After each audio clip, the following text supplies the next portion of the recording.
Hello, Jai Hind friends. So in the previous video, we discussed about law of demand and its some basic concepts. We understood what is law of demand and how it functions and some common definitions that are asked in the examination. Now we are going to get a bit technical and are going to focus on the shift that we the movement we can say we see in the demand curve. Now be very wary of the terminology that I am using because here I am using movement. We are using movement because movement is of two types. The first type of movement that we see is the extension and contraction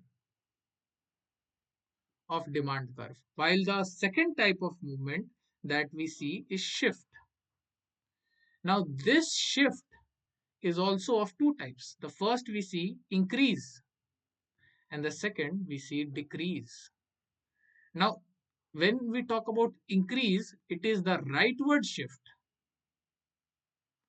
and when we say decrease, it is the leftward shift. Now why we are saying extension and contraction and shift, we will I am just going to tell you within 5 minutes. Now first let's focus about extension and contraction. As I told you in the previous video that the extension and contraction, the demand is basically quantity and it is influenced by price. It is influenced by price. So when it is influenced by price, we see that the price is the primary factor influencing demand. So when price increases, we see, let us now draw a graph, and I am telling you this is my demand curve. Why? Because in the previous video I told you why, but even for that I'm just drawing it. Let us, so if the price is 5 and it increases to 10, we see now here two quantities were demanded and here one quantity is demanded, because as the price goes up, demand, the quantity demanded goes down. Okay, now if I say that I further increase the price, I make it 15, sorry, I make it 15, or for that matter I make it 20, what will happen? Or if I decrease the price, or I decrease the price, or I make it lower than 5, or in that case even lower than 5, in that case we can say 1 2 1, anything. So if we do this, what do we see? We will notice that the price has gone down, and as a result the quantity that was demanded has gone more and more. So the this demand curve will remain where it is, only it will extend in the sense it will go up or it will go down. The quantity demanded will change. So as the price increases or decreases, the quantity demanded changes. So this demand curve actually extends, or we can say it contracts. This demand curve actually extends or it contracts. So when we talk about when the price is increased or decreased in demand, we see an extension and a contraction in the demand curve. But can the demand only be influenced by price, or there is something else that can influence demand? Yes, there is something else. So there is price and there is other things other than price. In that case, what are the things that are other than price? Income, okay, your supply, sorry, your prices of complementary goods, or or substitute goods, or your likes and dislikes. your likes and dislikes. Now, coming to now, what will happen if we change anything, if we change things other than the price? Now, let me construct another graph. Now, mind you, here the price is always going to be same. For one product, the price will always be same. Now, let me set the bar here at 10. So, at 10, suppose I was getting 2 units of something. Now, I will increase or I will decrease. Here, this was my graph where this was meeting at 2. You get the idea basically. So, if my income increases, suppose if my income increases, then what will happen? Then at the constant price,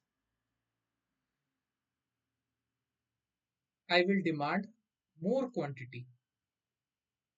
Suppose since I am a vegetarian, there are times when we love a thing so much that we say that when I will earn more, I will eat this every day.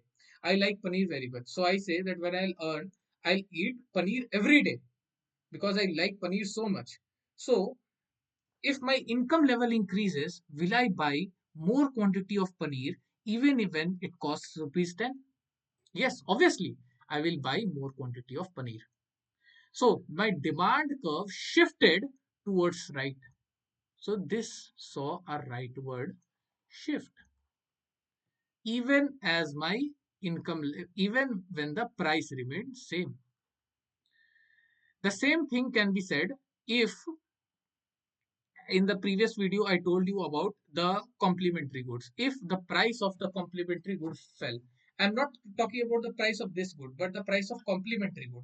If the price of petrol fell and the price of the cars remains the same, will I see an increase in the car sales even if the price of the car remains same? Yes. Same goes for substitute goods. If the price of the substitute good rose, will I see more amount of a good being purchased even if the price remains same? Suppose the price of coffee skyrocketed. Will I see an increase in the sales of tea even if the price of the tea has not changed? Yes, I will see it. So this results in the rightward shift. So these are the things that results in the rightward shift. Now coming to the likes and dislikes, it's because it's a very abstract concept. So I will take another slide. Now this is the same graph. Suppose the price of chocolates was 10 rupees for one chocolate. I was buying 10 rupees for one chocolate. Now, what happened is that this chocolate came with my favorite flavor. Okay, it launched a new flavor, and that flavor is my favorite. So, even if the price is same, because of my likeness, will I buy more amount of that chocolate just because it has launched a new flavor because it is to my liking? Or suppose if I was buying two chocolates and suddenly I thought that I should go on a diet and I should cut some slack, I should cut some weight, and now I can't just leave sugar all at once, so I will just decrease it. I will decrease my level of consumption. So what I did, I started eating one chocolate daily instead of two. So because of my dislike, will my demand decrease? So that is called decrease in demand. It's a leftward shift. Leftward shift. So how is it different? Now you are getting the point how uh, change in demand, how the shift in demand is different from extension and contraction of demand. While extension and contraction happens at a particular price, the change in demand, the shift in demand happens for reasons other than the price. We see a shift in the demand curve. So the question will come, the demand curve will shift rightwards when the price of a commodity changes. Yeah, when the price is lowered, you will think that yes, the quantity is increasing. So, but the price is not increasing. So you must be very careful that if it is talking about shifting the demand curve right ways, the question has come in CDS and CAPF, and it is more likely to come in future as well. That when we think about shifting, we will do not equate it with price. It will always be the income level has risen. So keep this in mind. When we talk about shift, इसको you can also remember it like when it talks about shift, you shift from price. Do think about everything except price. And when it talks about extension, you extend price and shift from price. So if you will, so in this way you can learn that if it is talk about extension, extend price, increase or decrease the price, and you will see how the demand curve reacts. But when it talks about shift, you may discard price at all. You can easily discard price and shift to other things other than price. Okay, so all other factors are considered. So we have talked about how there are factors that affect the increase and decrease in demand. There are factors such as income. There are factors of substitute goods, complementary goods. Okay, so whether the consumer has a particular liking towards a product, or there is a rumor. You remember we talked about toilet papers and salt. Rumor that the product will not be available in future. That there is a rumor that the product will not be in future available in future. So that can also lead to change in demand. Okay, so that is also there. So we have seen about movement. We have talked about movement. We There is also a miscellaneous concept which is usually not which has not usually not been asked till now, but I think it may be asked in the future that what is the gross price effect in law of demand? Gross price effect is nothing but the combined effect of complementary and substitute goods together. How they affect the demand is known as gross price effect. If the question is asked that if a product is known to suffer from gross price effect, we will always think about gross in terms of the complementary and substitute effect other goods have on that good. So gross price effect you always equate it with complementary and substitute goods. If you see gross price effect, find the words complementary and substitute, and you will get the answer. Simple as that. You need to know nothing more, nothing less. So this was it from my side. I If you have any doubts, please drop it in the comment section, and I will see you in the next one. Okay, Jai Hind. Thank you so much.